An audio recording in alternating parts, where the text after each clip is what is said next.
Olá pessoal, Breno Lucano aqui mais uma vez, falando com vocês. Dia 2 de janeiro, segundo dia do ano de 2021. Hoje eu quero trabalhar com vocês um tema, na verdade uma pergunta, que foi feita por Lúcio Santos, lá no grupo.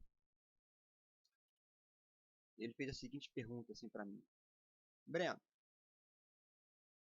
é possível ser cristão e estoico? Essa foi a pergunta que ele me fez. Essa pergunta ela parece ser antagônica, mas ao mesmo tempo é bastante peculiar, tendo em vista o tempo em que nós vivemos, né? O tempo em que os cristãos, pelo menos os cristãos antigos, viveram e os estoicos viveram. Eu separei uma passagem lá da Bíblia, Atos dos Apóstolos, capítulo 17, 17 e 18, que tem uma coisa muito interessante. Lá eles falam assim: e sobre esse tema dissertava na sinagoga entre os judeus e os gentios, obedientes a Deus, bem como na praça principal, diariamente, a todos aqueles que ali estivessem. Então, alguns filósofos, epicureus, estoicos, começaram a argumentar com ele. Alguns indagavam: o que deseja comunicar esse tagarela? Outros comentavam: parece ser um anunciador de deuses estranhos, pois Paulo lhe pregava as boas novas de Jesus e a ressurreição. É de conhecimento geral que Paulo era um rabino, mas um rabino helenizado.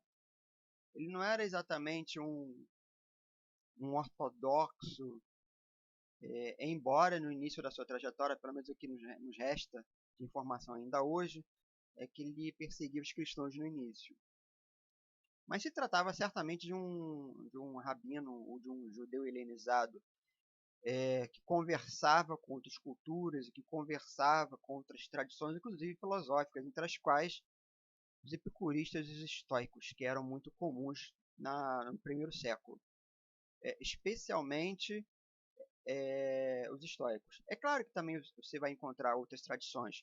Você vai encontrar os cínicos, que tinham os montes naquela época. Você vai encontrar pitagóricos, platônicos, peripatéticos.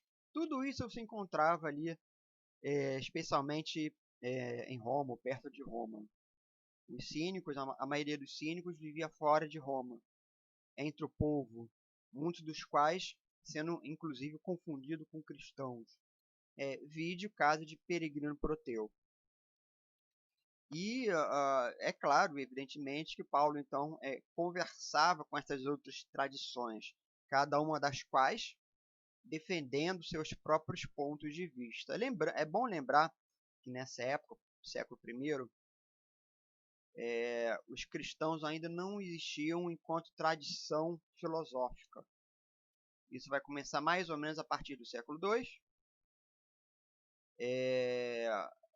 Você vai lembrar, por exemplo, de Justino, que vai começar a fazer uma leitura já filosófica do cristianismo, o mesmo Justino que foi morto lá no governo de Marco Aurélio. E posteriormente com o grande nome de Agostinho, embora você também vai encontrar posteriormente com Clemente de Alexandria e por aí vai. Mas é interessante falar isso, porque esses nomes eles aparecem, epicureus e estoicos, lá na Bíblia, em Atos dos Apóstolos. Provavelmente, e já que estamos falando de Bíblia, numa tentativa de fazer com que as teses epicureias e as teses estoicas fossem invalidadas ante a Boa Nova, porque já que se trata da Bíblia, é claro que a Boa Nova de Jesus e a ressurreição são aquilo que na verdade vai contar.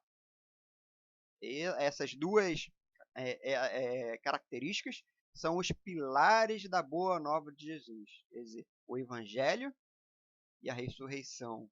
A mortificação da carne para Paulo, para São Paulo,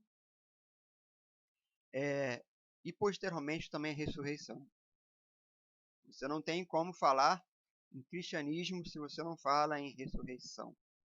Algumas outras teses cristãs podem ficar até em segundo plano, e aí vai depender muito da tradição cristã, né? A tradição católica, por exemplo, vai dar muita ênfase na questão da pobreza, por exemplo. Vai enfatizar a questão de um Jesus pobre, de um Jesus que se fez homem na manjedoura e que passou a vida toda na pobreza. Então a pobreza ela é entendida como um meio de se alcançar o reino. Daí, especialmente na Idade Média, surgirem ordens mendicantes, franciscanos, agostinianos, aquela outra que é uma ordem irmã dos franciscanos e dominicanos, né, a ordem dos pregadores, são todas ordens mendicantes. E outras tradições, especialmente as tradições reformadas a partir de Lutero, vão ter outras perspectivas, né? Então, você vai encontrar, inclusive, algumas tradições com uma tendência a enfatizar mais a questão da, da necessidade, né? Quer dizer, a salvação ela até existe, mas dependendo da tradição, essa salvação ela é predestinada. Então, a predestinação, especialmente entre os calvinistas, isso é muito importante. Isso não é tão enfatizado realmente na tradição católica. Então, vai depender realmente muito da tradição onde você está. Os reformados não vão dar muita ênfase, por exemplo, na questão da pobreza, né? Na questão da mortificação, como os católicos romanos e os católicos ortodoxos têm, né? Seja ele copta, seja ele russo, grego, todos eles têm uma tradição mais voltada para a ascese, que realmente não é muito comum entre os protestantes. Mas é importante ressaltar essa linguagem e essa presença muito marcante entre os epicuristas e os estoicos, presença ela que foi ressaltada por São Paulo. Mas existe uma questão que é muito importante. Para responder isso, Lúcio, se é possível ser cristão e estoico ao mesmo tempo, é necessário que nós saibamos o que é ser cristão e o que é ser estoico. Isso vai criar uma dificuldade. Uma grande dificuldade. Eu já dei algumas palhinhas. Ser cristão significa ir à missa e comungar? Ser cristão significa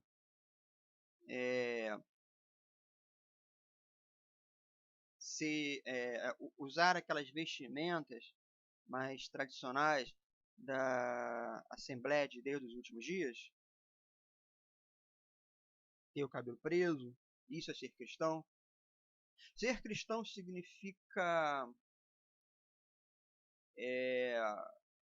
poder casar com várias mulheres, ou ter relações com várias mulheres, como os mormons? Significa mortificar o corpo, como os cristãos católicos ortodoxos? Vencer a si mesmo, né? Ser a luz do mundo? Abrir a porta que é batida para a gente? Semear aquilo que é espalhado para que nós possamos cultivar essas boas novas? Isso é ser cristão? Ser cristão significa rezar uma missa em latim? Porque ainda hoje existem, mesmo na Igreja Católica, ainda existem aqueles que vão acreditar que é necessário que a missa seja em latim, por exemplo. Existem grupos que são bem mais tradicionais. Se você pegar, por exemplo, o Opus Dei, arautos do evangelho. São grupos altamente conservadores que falam de modo contrário ao Papa, por exemplo. A Igreja Anglicana aceita pastores, a Igreja Católica não aceita. Padres, quer dizer, sacerdotes mulheres, né? A Igreja Anglicana e a Igreja Luterana, se não me engano, já celebram casamento homossexual. Outras não. Elas são mais cristãs que as primeiras. A Igreja Metropolitana celebra casamento homossexual. Existem padres, eu já vi, por exemplo, o padre Fábio de Mello falando de fazendo a devida distinção entre o casamento religioso e a liberdade civil para a população LGBT. Isso é ser mais ou menos cristão. Por outro lado, voltando para a questão da liturgia mesmo, né? Desde a idade do Renascimento, os pastores usavam aquela vestimenta própria, que é muito parecido com aquilo que os padres usam hoje. Na verdade, os padres usam hoje, quer dizer, os padres diocesanos, né? Usam aquilo que os pastores usavam, né? Aquela roupa preta com o colarinho branco, com a klezma. É necessário usar aquilo para ser cristão? É necessário, volto a dizer, que a missa seja celebrada em latim, com o sacerdote virado para o altar, de costas para o público, como era antes do Concílio Vaticano II. Porque existe gente de tudo que é tipo. E essas tradições, elas vão sendo sempre alteradas de acordo com a geografia e com a cultura local. Era comum aqui no Rio de Janeiro, pelo menos eu não sei como é que são nas outras regiões, que se fizessem missas afro. E aí isso aconteceu inclusive lá numa igreja, numa paróquia em Ipanema, se não me engano. E aí, ou Copacabana, eu acho que é Ipanema. E aí apareceu um grupo lá fazendo baderna, dizendo que eles estavam indo contra o Vaticano e coisas do tipo.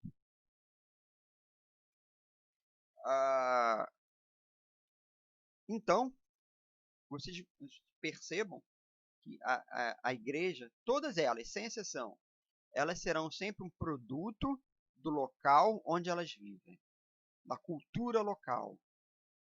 É por isso que é impossível você dizer que você vai interpretar a Bíblia por ela mesma. Dizer assim, eu lerei a Bíblia e buscarei ali os ensinamentos todos que eu quero, sem interferência da cultura, sem interferência da religião, sem interferência de nada. É Bíblia por ela mesma. Isso não existe. Porque qualquer leitura que nós façamos será sempre reflexo da nossa própria cultura e dos nossos próprios pontos de vista. Se não fosse assim, nós não teríamos tantas tradições. Porque todo hermeneuta procura interpretar a Bíblia, ou Marco Aurélio, ou Zenão de Cício, todo hermeneuta tenta interpretar uma passagem, um texto antigo, de acordo com uma determinada visão cultural. Você não tem muito como fugir disso. É por isso que Nietzsche vai falar lá, nós não temos a coisa, nós temos interpretações das coisas. E eu acho que ele tem muita razão quando ele fala isso. Em termos de filologia, ele tem muita razão quando ele fala isso. Quando ele vai falar, por exemplo, lá em São Paulo, que os afeminados não ganharão o reino dos céus, então a gente começa a pensar se de repente tem várias coisas envolvidas, né? Tem a questão da língua, da interpretação, e de você, de repente, você não conseguir interpretar aquilo, não conseguir traduzir aquilo para uma língua, para uma palavra em português ou em inglês, que seja aproximado daquela ideia, mas de repente aquela ideia, aquela palavra que ele usou lá atrás, não tem uma tradução muito próxima para a nossa língua. Fica uma tradução capenga. E uma tradução que na verdade diz muito mais respeito à nossa cultura do que à cultura deles. Isso acontece quando a gente interpreta, por exemplo, o grego de Zenão de Cício. Quando a gente vai tentar, por exemplo, fazer traduções dos textos antigos estoicos. Porque tem palavras dentro do estoicismo que não tem tradução também. Você vai tentar traduzir physis por natureza, mas physis não significa exatamente natureza. Dizer que você tem que andar em consonância com a physis é algo muito diferente de você dizer que você tem que andar em consonância com a natureza. A natureza não traduz exatamente a palavra que physis diz, nem logos. Logos não é verbo, como São João vai dizer, né, no início do Evangelho. No início, o verbo se fez carne. E ele escreve verbo como logos, o mesmo logo dos estoicos. Mas logos não é exatamente verbo, logos não é um discurso. Na verdade é isso, mas é muito mais do que isso. Envolve muitas coisas. Então, a mesma coisa que acontece na Bíblia. Às vezes você vai encontrar palavras que não você vai tentar encontrar uma palavra em português ou em inglês que é aproximada. Você não vai encontrar aquilo certinho, com aquela precisão daquilo que eles queriam dizer na época. Então, ser cristão, talvez, faça muito mais sentido de acordo com a cultura que nós vivemos e com a tradição de igreja que nós desejamos seguir. Certamente, se nós pegarmos um cristão copta, ele dirá que os cristãos calvinistas não são cristãos. Se nós pegarmos um cristão anglicano, talvez eles vão dizer que os cristãos russos também não são cristãos. Vocês sabiam que existe, por exemplo, eu venho da tradição franciscana. Vocês sabiam que existe, por exemplo, uma linhagem dentro dos anglicanos que são franciscanos, que seguem a tradição de São Francisco de Assis? São anglicanos, uma das primeiras igrejas reformadas. São os franciscanos anglicanos. Tem bastante informação sobre isso na internet. E eles celebram Francisco de Assis juntamente com os católicos, os franciscanos católicos. Eu mesmo já fui em algumas celebrações franciscanas, dia 4 de outubro, dia de São Francisco, em que quem dava a homilia no dia não era um frei franciscano católico, era um bispo anglicano franciscano. Mas talvez Silas Malafaia diga que eles não são cristãos, embora a tradição dos anglicanos seja bem mais antiga. Então, ser cristão talvez diga muito mais respeito à tradição onde você está e a cultura que se forma no meio onde você está. E claro, o período, né? O período também diz muita coisa, porque como nós estamos falando em termos de movimento social, essas religiões todas, elas mudam também, elas não são estáticas. Nenhuma religião é estática. Embora muitos pensem assim. Como era no princípio, agora e sempre, amém. Não é, está errado. Toda religião muda, ela não é estática. Se você pegar os anglicanos lá no iníciozinho, não era assim. Os católicos não eram assim. A igreja grega também não era assim. Porque tudo isso vai mudando de acordo com o próprio ethos da sociedade. E aí nós caímos naquela questão, né? O que é ser estoico, né? Por um lado, nós temos o que é ser cristão, que a gente começa realmente a pensar sobre essas coisas, e por outro lado também tem aquilo, o que é ser estoico? Ser estoico, o que significa ser um herdeiro de Zenão? Significa não se submeter à natureza? Mas a natureza, como eu disse, tem um problema da linguagem. Não é exatamente ser igual a physis. Mas, por outro lado, qual é a definição de physis que você vai usar? Porque o estoicismo, o cristianismo, tem 2000 anos. O estoicismo teve 500 anos. Bem menos, mas 500 anos também muda muita coisa. Nós saímos de Zenão, 300 anos antes de Cristo, até Marco Aurélio, 200 anos depois, 500 anos, portanto. Muita coisa mudou em 500 anos, naquela cultura. E o que era ser, então, um estoico? Significava desprezar tudo aquilo que é exterior a si, de modo que você possa celebrar unicamente a razão? Será que ser estoico significa ser indiferente às coisas que acontecem a você? Porque, por exemplo, o estoico, Aristão vai dizer que não.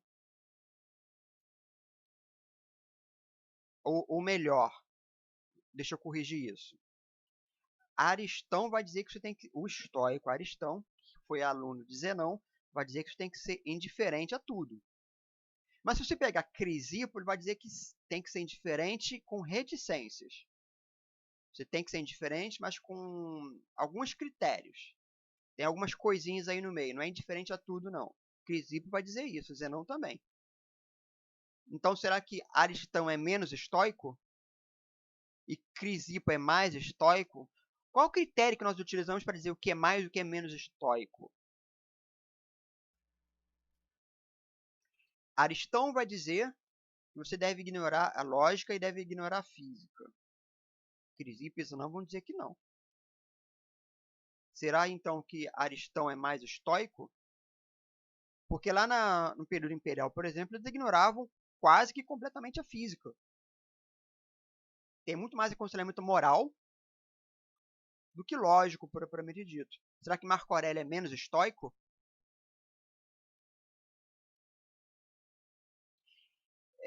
Eu acho que existe sempre um problema da contextualização, Lúcio, porque a gente está olhando muito lá para trás com uma visão de hoje. Novamente, Nietzsche.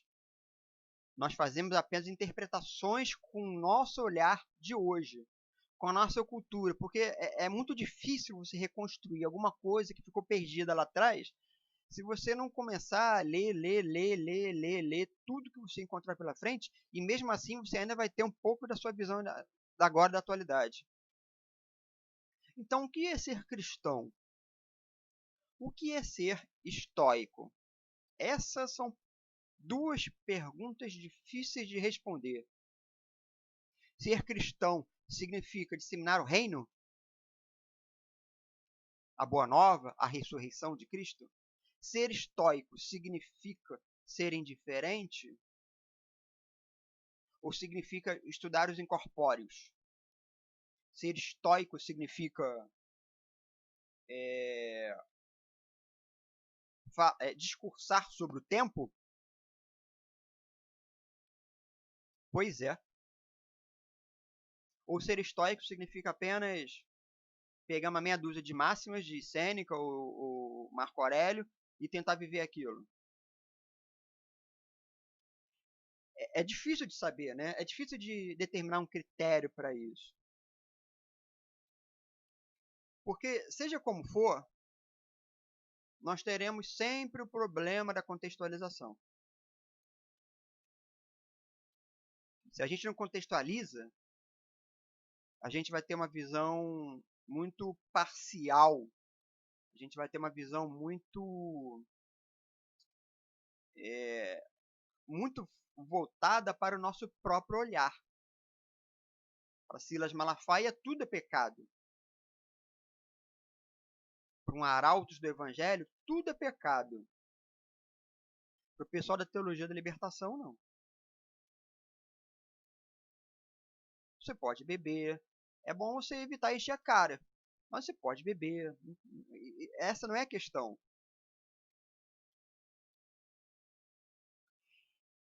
Lá na Idade Média, São Francisco escreve assim. Vocês verem a questão da contextualização. São Francisco escreve assim. Que os irmãos, não os frades, né, os outros irmãos, não andem a cavalo. Ele escreve isso. Os frades não podem andar a cavalo. O que significa andar a cavalo naquela época? Será que andar a cavalo naquela época significa algum tipo de status social? Certamente. Quem andava a cavalo? Os cavaleiros, os nobres. Mas Francisco queria uma outra visão. Francisco queria uma renovação do cristianismo da época. Pelas bases, pelo povo, pelos pobres. O que significa andar a cavalo hoje? Será que significa, por exemplo, andar num carro luxuoso de 70 mil? De repente, um carro popular faz a mesma coisa.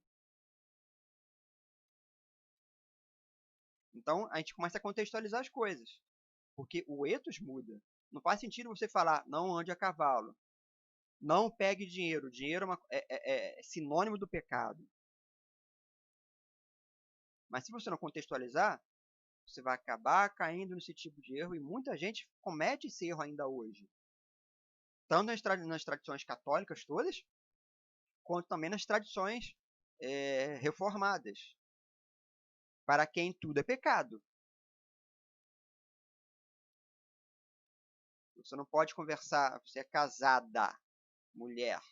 Não pode falar com outro homem. Você não pode nem imaginar o outro homem pelado, porque isso já é um pecado. Porque o pecado é muito engraçado isso. Ele está muito vinculado com a questão da sexualidade. Existem outros pecados, né? Se vocês pensarem em termos de 7 pecados pessoais, os 7 pecados capitais, a luxúria está lá. Mas parece que só a luxúria existe. Ela se sobressai sobre todos os outros. O sexo é um problema para a sociedade. Sempre foi. E ainda o é. Tanto é que parece que e você vai encontrar isso, por exemplo, né? Bolsonaro fala isso ainda.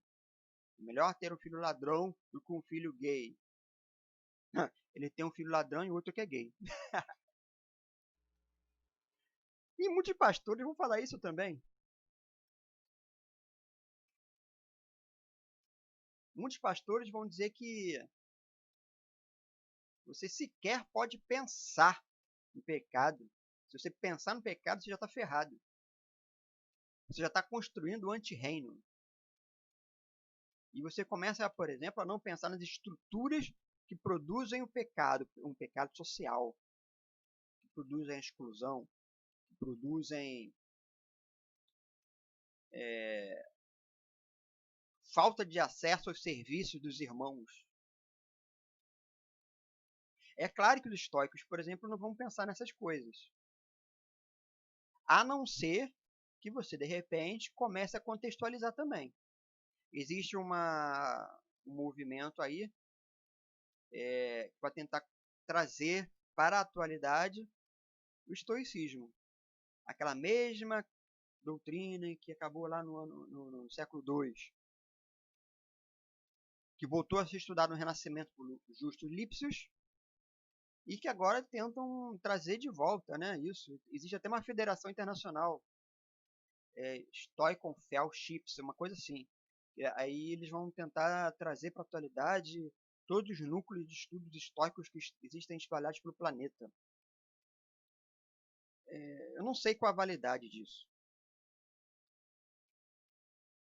Porque me parece muito mais uma tentativa de fazer com que o estoicismo se torne também uma igreja.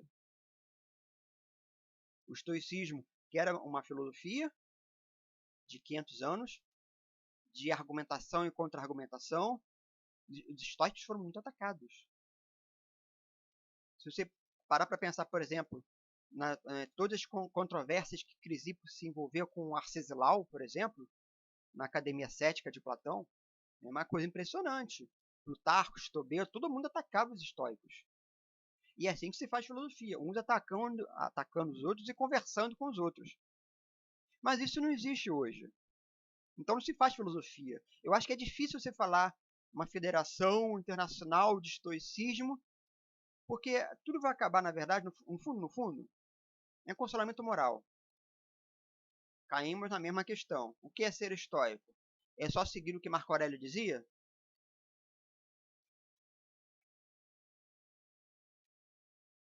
Por outro lado, existem também movimentos que vão tentar reviver coisas que aconteceram lá atrás. O estoicismo não é exceção. Algum tempo atrás, eu vi um movimento religioso que tentava reviver o culto a Príapo. Vocês vão encontrar, se vocês clicarem isso clicarem no Google, vocês vão encontrar isso. Príapo foi um deus antigo lá da Grécia, um deus grego, que é um deus da fertilidade. Ele é sempre representado como um cara nu, né? Muitos desses deuses eram sempre nus, porque tinham que representar a perfeição do corpo, embora Príapo não tivesse um corpo bonito, mas ele tinha um detalhe, tinha um pênis gigantesco. A característica de Príapo é aquele pênis assim, pendurado, grandão, gigantesco, estilizado, caricato. Daí onde vem aquele termo que se utiliza lá na pessoa da saúde, que é priapismo. Sabe o que é priapismo? Priapismo é ereção prolongada. Às vezes, quando você toma alguma medicação, ou tem algum distúrbio vascular nos corpos cavernosos, o cara tem uma ereção que vai durar 2 dias. Precisa de intervenção cirúrgica, por exemplo.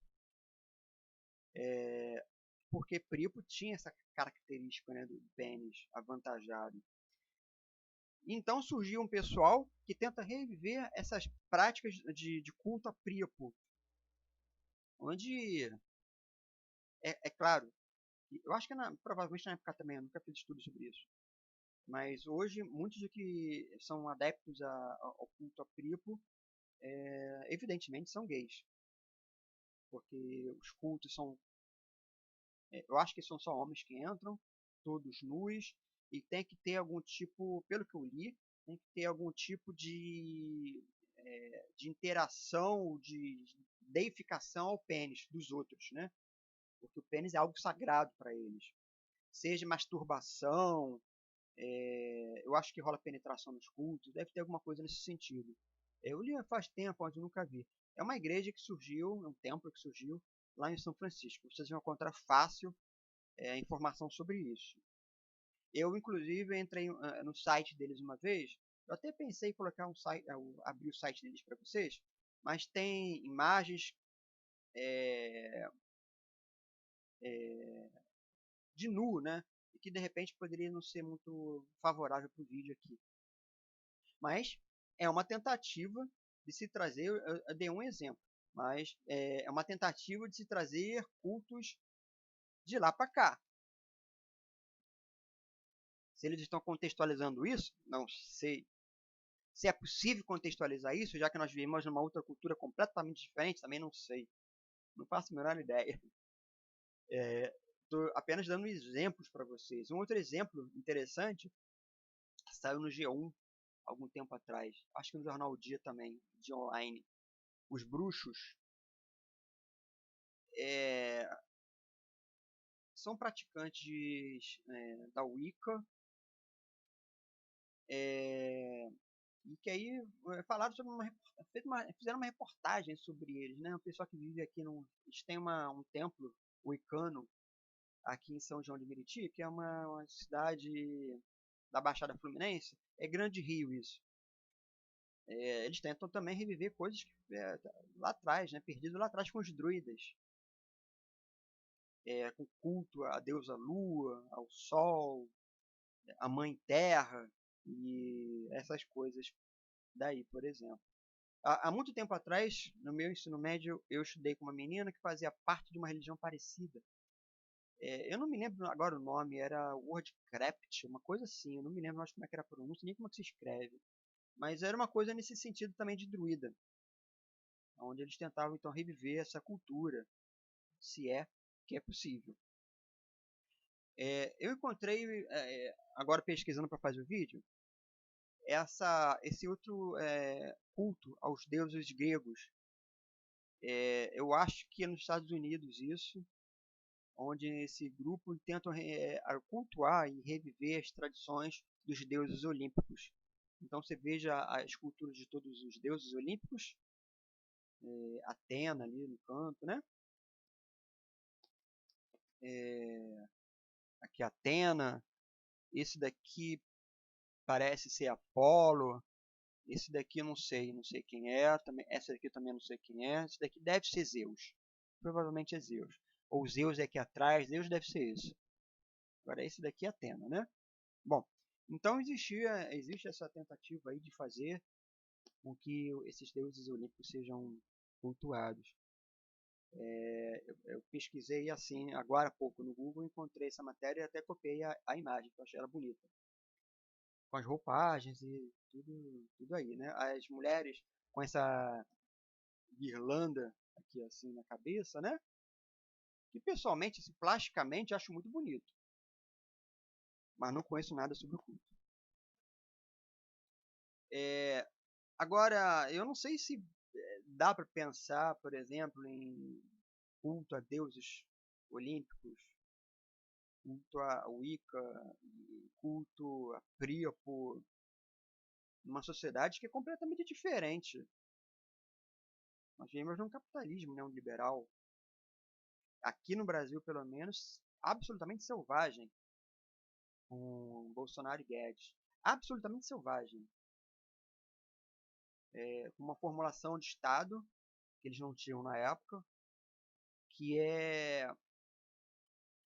que tenta ser, a cada dia, a cada decreto de Bolsonaro, tenta ser, fazer com que as instituições da República sejam desinstitucionalizadas. Quer dizer, ele enfraquece as instituições da República. Então, e ao mesmo tempo em que favorece os investimentos, né? Nós estamos no capitalismo, como o economista Paul Singer, ele vai falar, o capitalismo financiarizado, onde você não vende mais mercadorias, você não troca mercadorias. Hoje você faz grana através de investimentos. Todas as grandes indústrias vivem disso.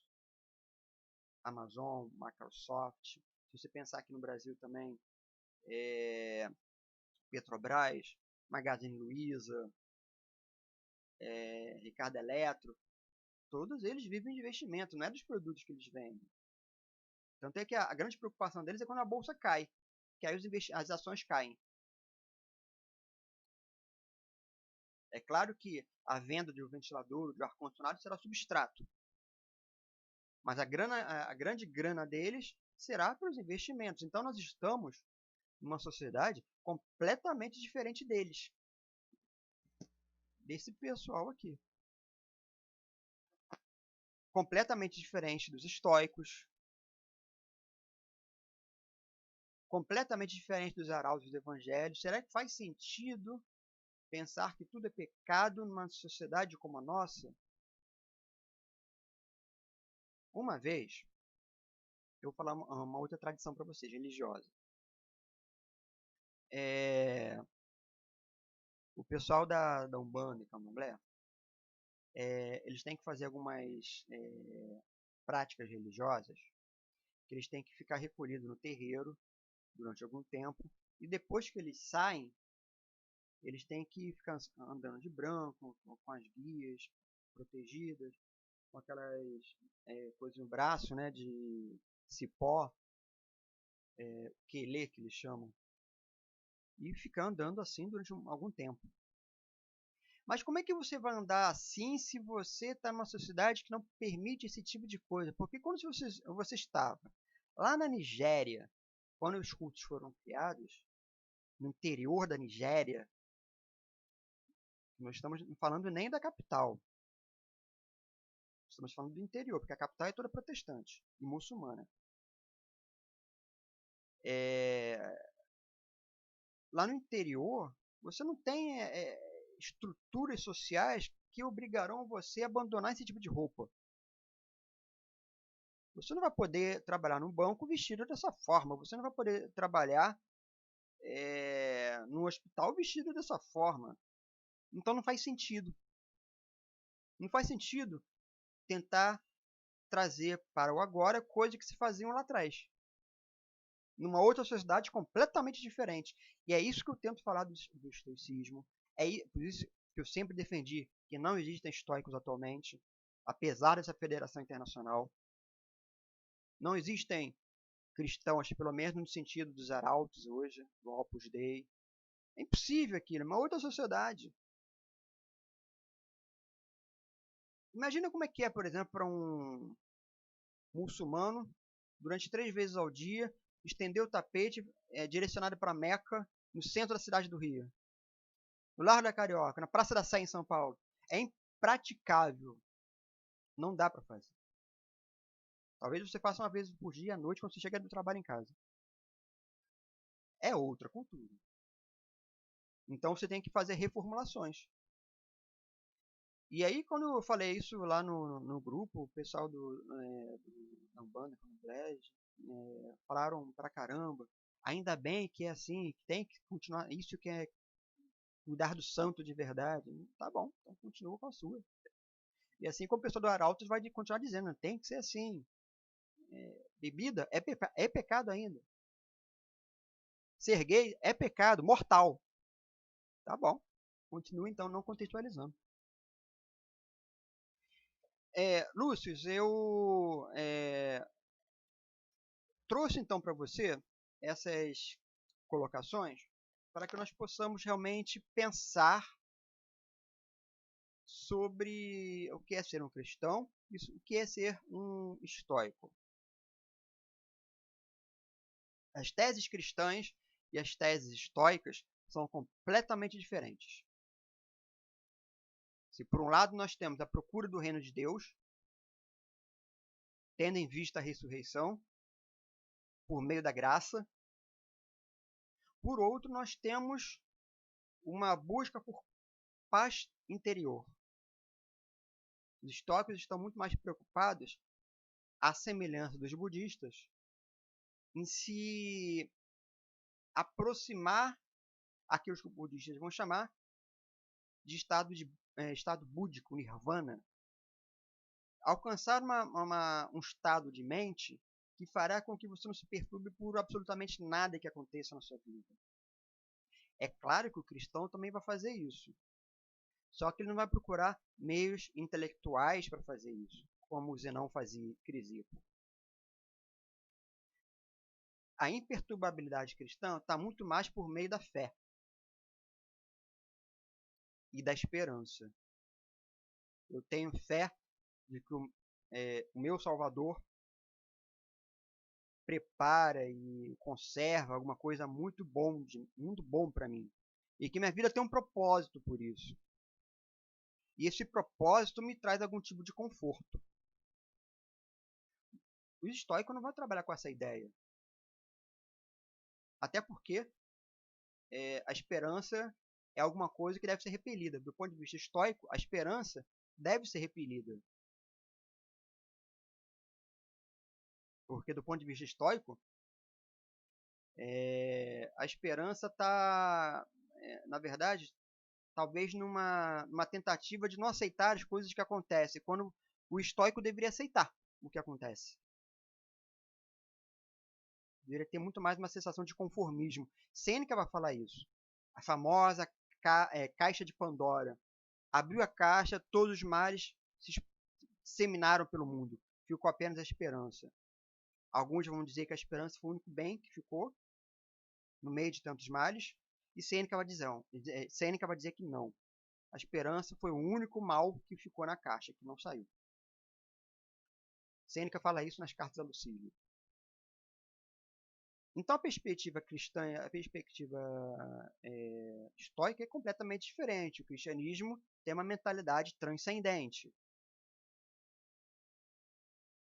O cristianismo busca a tranquilidade, sim, por meio da transcendência. Vencer o mundo, como dirá o Evangelho. Ser o sal da terra. Tudo isso significa um tipo de transcendência e um tipo de procura de um mundo que não existe aqui. É um mundo utópico. O reino dos céus é um mundo utópico que nós tentamos implantar na Terra. É claro que os estoicos também vão pensar no mundo utópico, né? Zenão, a República de Zenão, também é um mundo utópico, mas ele tem uma perspectiva mais imanente. Zenão não vai falar em transcendência. A paz de espírito não é algo que você busca em função de algo que existe no pós-morte. Não existe uma preocupação com o que vai acontecer com você depois que você morrer. A preocupação dos estoicos está mais no aqui e agora. No que eu posso fazer aqui, neste mundo.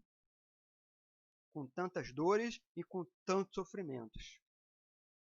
São as dores e os sofrimentos que vão fundamentar estoicos e cristãos, mas por caminhos diferentes. Então,